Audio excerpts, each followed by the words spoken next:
You've spent over $14 million busing migrants to major cities all across the United States.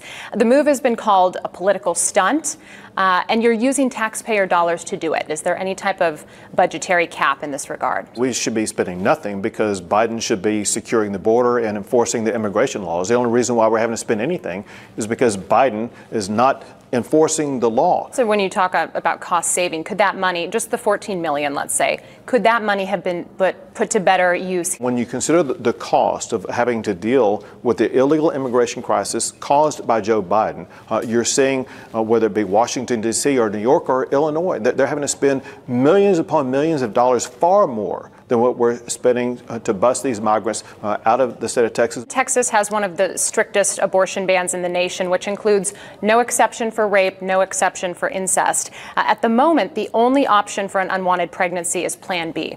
And so if we look forward in this regard, do Texans need to worry that that option could potentially be taken away or taken off of store shelves? Not at all. Is Plan B the alternative to abortion for victims of rape? What we want to do is to make sure that any victim gets the medical care that they need.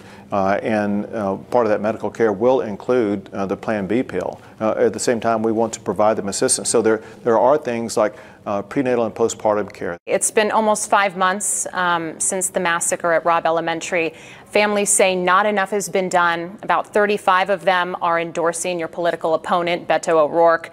You've said in the past that you would make school safety an emergency item in the next legislative session. Can you help our viewers understand why wait? Sure, because we don't need a special session to take action.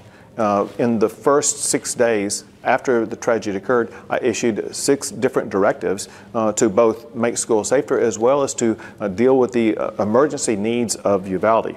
In addition to that, I worked with the Texas Education Agency to make sure that schools would be safe. Inflation is one of the biggest topics for voters. And so for our audience listening tonight, can you explain what are you doing specifically to address inflation? We know that voters are extremely angry at the Biden administration for causing the inflation. It was his policies of rampant government spending, as well as what he did to end the pipelines that would be pumping oil and gas through our system, and that led to the spike in inflation. And what I'm doing as governor, I'm actually fighting back against the Biden administration that's trying to impose even more onerous on the oil and gas sector in the state of Texas. So you said in a recent debate that a growing number of teachers are earning 6-figure salaries.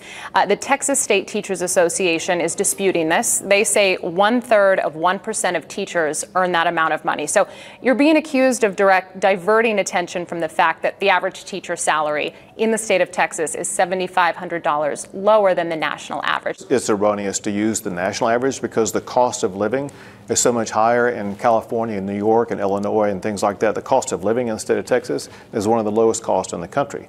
Second, I provided more funding for teacher pay raise than any other governor in the history of the state of Texas. It's nice to see everyone again. I love when we come together and just get a little chance to decompress. It's a special night of fellowship for a special group of families. The tragedy that ripped through our city was unimaginable. It has the look and feel of your average get-together, but something special is happening. The families have been a part of it since it started. Nathan Baller runs Baller Academy, an after-school soccer program. After the Robb Elementary mass shooting killed 19 children and 2 teachers, Baller knew he wanted to help. That's the moment where, I felt it right here.